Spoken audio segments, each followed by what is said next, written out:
இலங்கையில் ஒழுங்கமைக்கப்பட்ட குற்றங்கள் மற்றும் போதைப்பொருள் கடத்தலில் ஈடுபடும் பாதாள குழு உறுப்பினர்களான மோதர நிபுண என்பவரின் சகோதரர் மற்றும் ப்ளூமெண்டல் சங்கா ஆகிய இருவரும் நேற்றிரவு நாட்டிற்கு அழைத்து வரப்பட்டுள்ளனர்.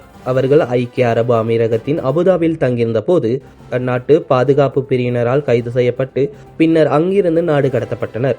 இலங்கையிலிருந்து தப்பியோடி அபுதாபியில் மறைந்திருந்த அவர்கள் மத்திய கிழக்கு போரின் போது ஈரான் தாக்குதலுக்கு பயன்படுத்திய ட்ரோன் விமானங்கள், ஏவுகணைகளின் புகைப்படங்கள் மற்றும் காணொளிகளை தங்களது கைபேசியில் வைத்திருந்த குற்றத்திற்காக அந்நாட்டு பாதுகாப்பு பிரிவினரால் கைது செய்யப்பட்டு சிறையில் அடைக்கப்பட்டுள்ளனர். அதன் பின்னரே அவர்கள் இலங்கைக்கு நாடு கடத்தப்பட்டுள்ளனர்.